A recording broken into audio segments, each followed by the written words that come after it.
There's something from within that carries this one simple thing. Israel and you are one. We are dependent upon each other.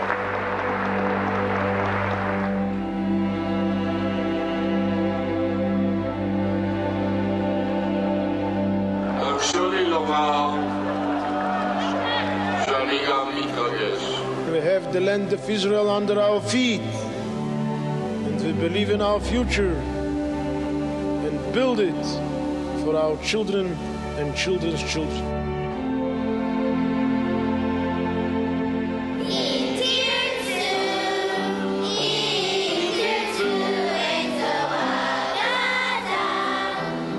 The Jewish community of New Haven has been involved at every stage of Israeli history.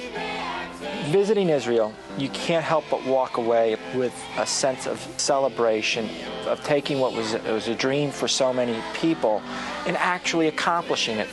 We have been part of this great achievement for the Jewish people. There's just a sense of pride for what they've done in such a short time, in 50 years. I suddenly realize it's 50 years, my God.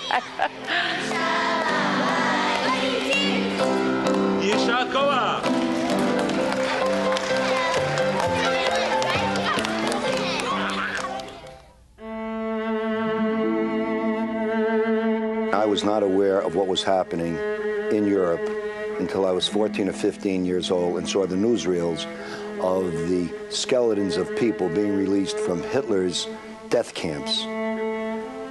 I couldn't believe that things like this occurred in the world. The thing that is most poignant to me, and it is my memory the strongest, was the day that my company, the troops under my command, took a camp, and I could think of nothing else to do, but we dug a ditch and poured the dead bodies in and put earth over them.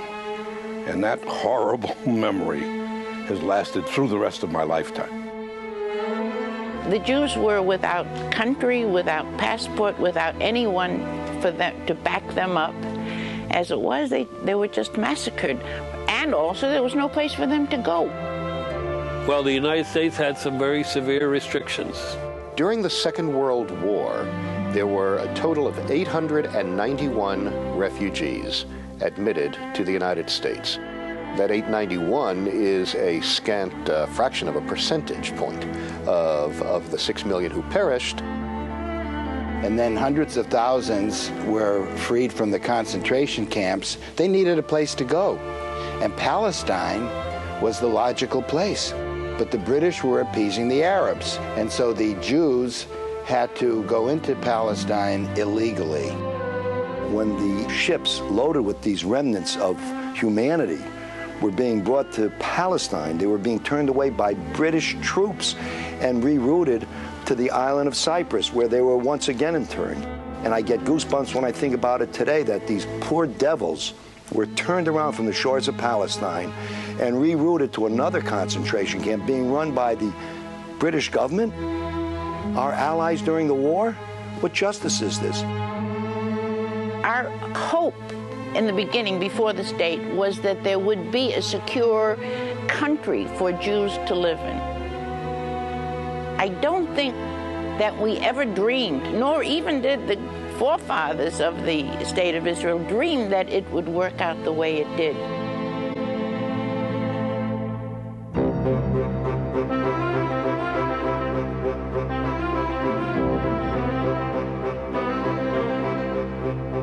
The World Zionist Congress met in 1898, and Theodor Herzl said at this big convention of Zionist leaders from all over the world, he said, in 50 years, there will be a Jewish state in Palestine. And almost to the day, in 1948, 50 years later, there was a Jewish state in Palestine. The event that comes to mind is one that happened when I was 6 years old. David Ben-Gurion standing in Israel to declare the existence of the modern state of Israel. And then President Truman, 11 minutes later, going against the council, the conventional wisdom from the State Department and others, recognizing the State of Israel, giving it immediate credibility and legitimacy. I listened to the vote on the radio and you could tell that we were going to be a state. I had mixed feelings because I wasn't sure how long it could last. As you know with history, 5 Arab armies attacked the very next day when they established statehood.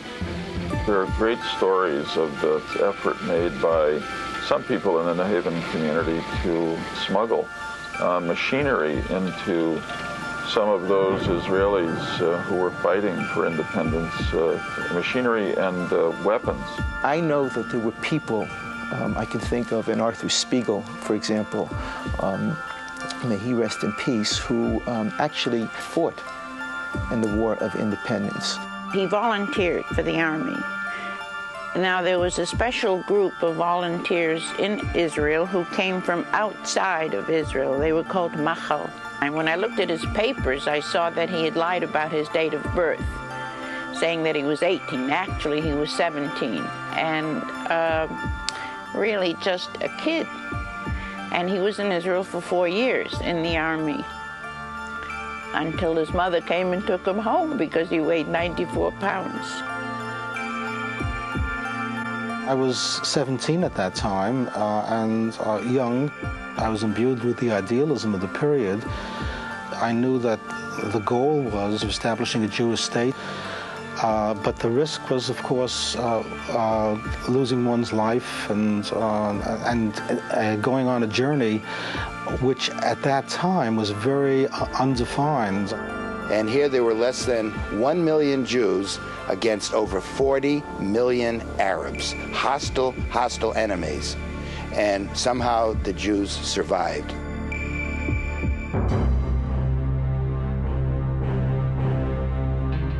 Something was going to happen. It was inevitable that it probably was going to be a war. And it was going to be a very decisive thing, one way or the other, but many of us had some tremendous fears. The country itself was only 19 years old, so none of us had any idea about what their strengths were. And they were going to be facing Egypt, and they were going to face Syria, Iraq, and the entire Arab world. So there was a great deal of concern. We had about 5,000 people at the arena. The result of the rally was that we raised the first time over $1 million in 1967, which was substantial for us at that time. Well, at 18, I was recruited like everyone else out of high school. And I joined the Israeli Special Forces, and very quickly found myself involved in a lot of military operations. Nasser began to introduce divisions into the Sinai Peninsula. The feeling was that if we allowed them to attack outright, that it would be much harder to protect Israel. We were in the field ready for an order to go into battle as early as a month before the actual war. And the Air Force basically came across first through extraordinary tactics, almost entirely destroyed the Egyptian Air Force in the first minutes of the war, which gave us full control of the air. Then we crossed with armored divisions and sliced the Sinai Peninsula into segments. Israeli forces drive spearheads across the Sinai Peninsula, west to the Suez Canal, south to the entrance of the Gulf of Aqaba, breaking the blockade, capturing the west bank of the Jordan River, and occupying the old city of Jerusalem.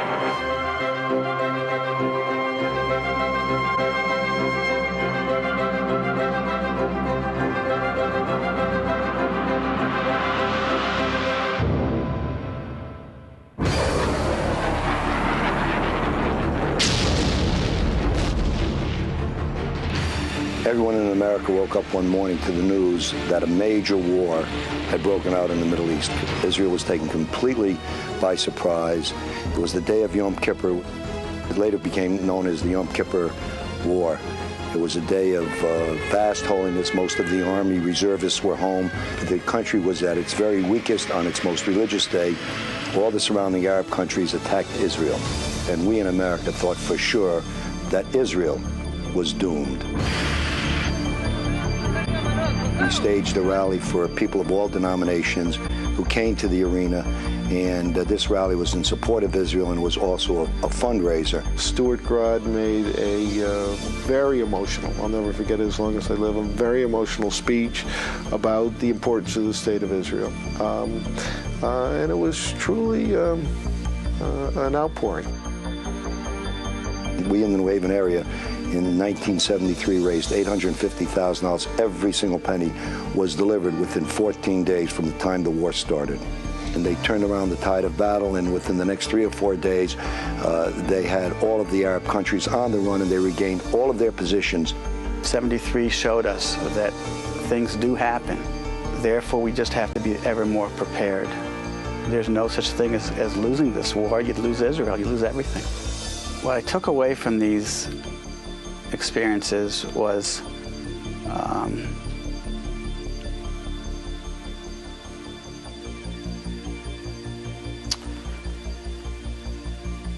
lot of heartache. Lost all my friends. My first real recollection of something momentous, besides the Six-Day War or, the Yom Kippur War, the events that, took the world by storm, was Operation Entebbe. I remember Prime Minister Rabin's clear words, get them out. And we didn't know very much about what we could or couldn't do. We didn't have very much information at all. But within 24, 48 hours, the effort and the energy and the success that was rallied was unbelievable. Well, I just knew that at the time that there was a chance that they would mount some kind of mission. But more than that, I didn't know until the shock of reading the New York Times the day after the raid and finding out that the only soldier killed was my cousin.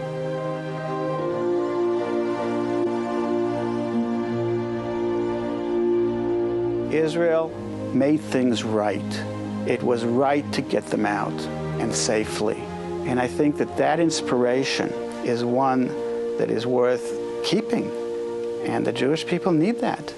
And they have to realize that, and they can't be complacent. And I fought for that for 15 years. And I'd do it again at a heartbeat. 4 bombs in 9 days in Jerusalem, Ashkelon, Tel Aviv, dozens murdered, scores wounded. We know your pain is unimaginable and to some extent unshareable. But America grieves with you and prays that you will be comforted among the mourners of Zion and Jerusalem. Joan Devaney was living in a place that she loved and studying so that she could better prepare American kids for 8th grade Israel experiences, American children who attend schools like Ezra. I think the loss of any individual is tragic. I think Joan's loss was particularly tragic because those of us who knew her well and cared about her knew that what she was doing was really a dream come true for her. I wouldn't bet my life that this kind of a thing cannot happen again. Wherever one Jew is in trouble, that it's the responsibility of all of them to take care of them.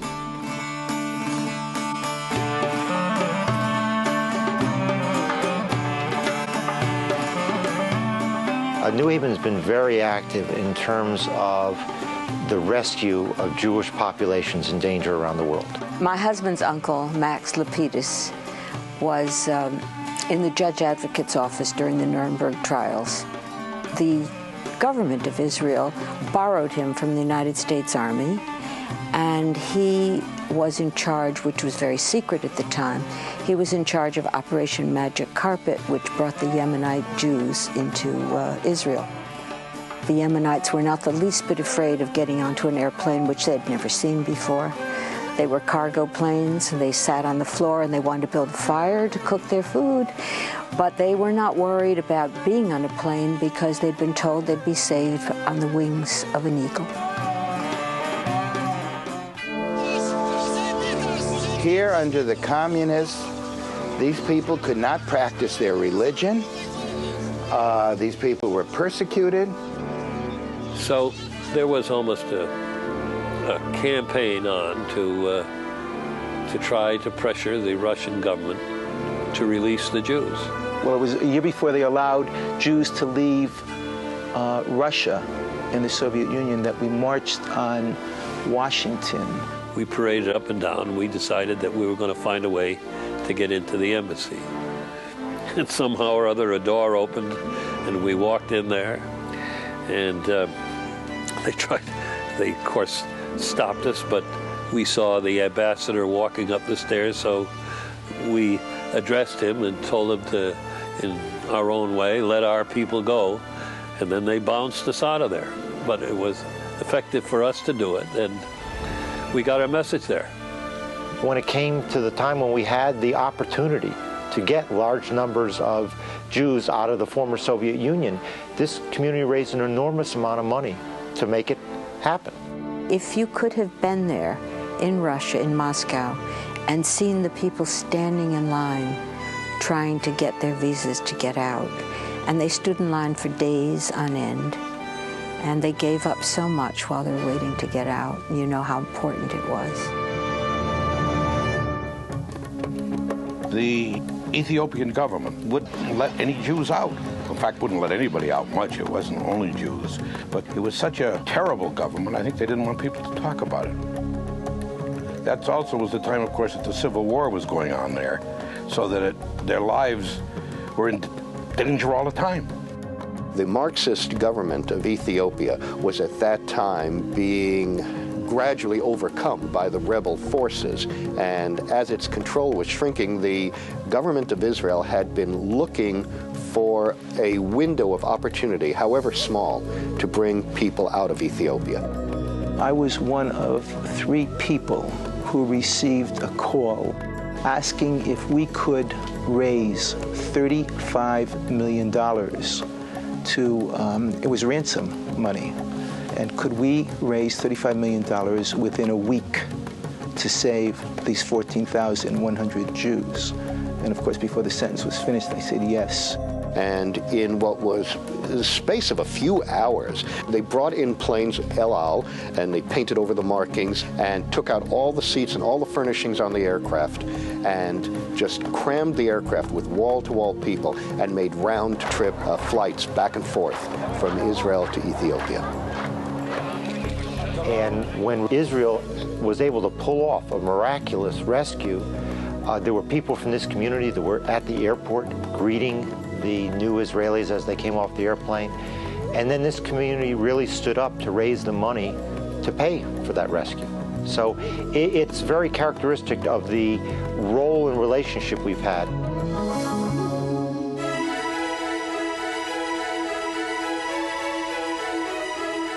I think the first half of this century, the first 50 years, really had to do with the fulfillment of the Zionist dream. Could there be a Jewish state? And that was done in 1948. And the last 50 years was the evolution and the building of that state and bringing literally millions of people to the Jewish state. Members of this community were in key leadership positions in UGA that were raising money throughout the country and the world to make it happen. What most people don't realize is where the money goes. Most of the money that does go to the Jewish Agency is going to only humanitarian purposes. It is going to schools and hospitals, primarily for the immigrants that have been coming in over the last 10 years. When they started, they had so little that some of the people that came in were housed in tents. Some of the areas were slums, and they decided to take care of it quickly. I made a commitment to Project Renewal at that time, and then I was sent this ketubah as a confirmation of my contract and my devotion to the State of Israel. And it was very exciting to be part of it. A lot of people thought it wouldn't last for very long. Well, here it is, 50 years later, a thriving democracy, a bustling economy, a vibrant modern state. It's been a tremendous change in terms of the technology. And then, of course, you go out into the desert, and all of a sudden you're riding along, and you see nothing but desert and rocks and sand, and then you see a kibbutz coming out of nowhere. Orange groves, flowers, plants, farms. I mean, what they did, it's unbelievable. And imagine what they could do if there was peace in the area.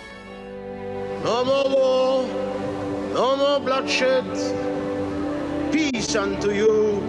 Shalom, salam, forever. That's something that nobody would have ever dreamt to have happen, that Begin and Sadat would shake hands and forge peace. We were visiting in an army camp, but the Camp David Accords had just been signed. And there was no speech. There was just excitement, tears. This woman who talked about the fact that her children would not have to be in shelters and the hope for peace. And here we see all these many years later, there isn't that peace that we had hoped for.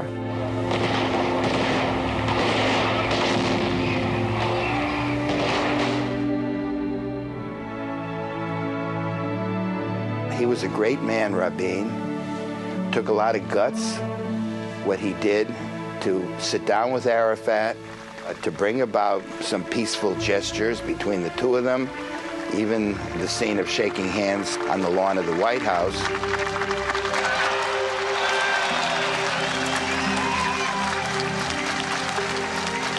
I feel if he had lived, the peace accords would have gone more smoothly. I believe peace will come, but it's going to take time. The situation between Israel and its neighbors didn't happen overnight. It's been going on for thousands of years. And those who thought that it could all end with a handshake were not being very realistic.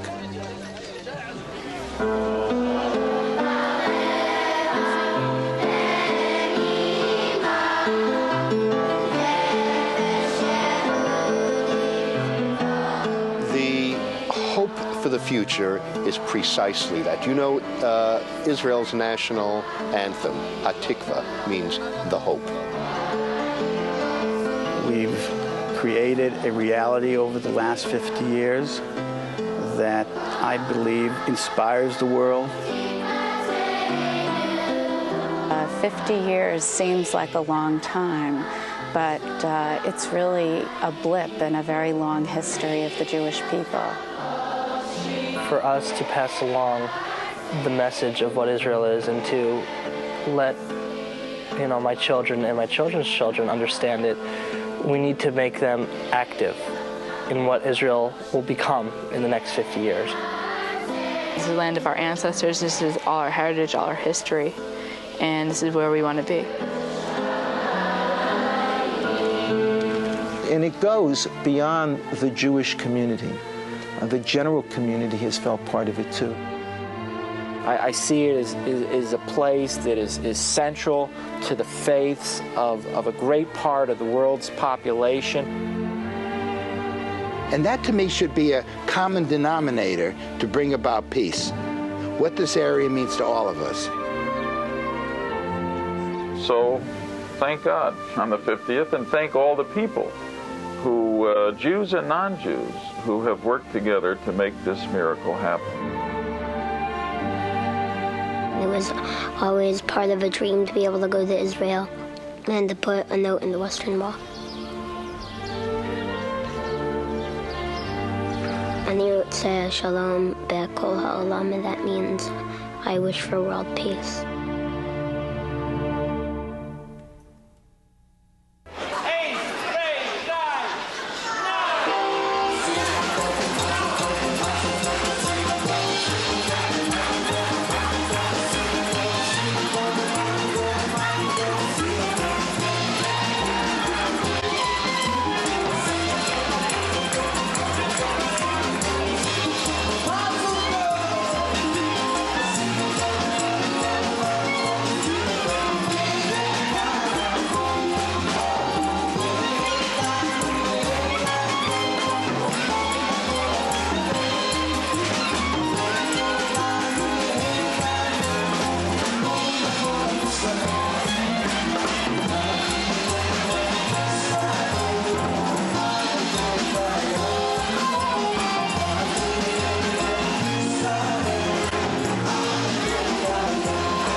Shalom, Huledet Sameach Yisrael.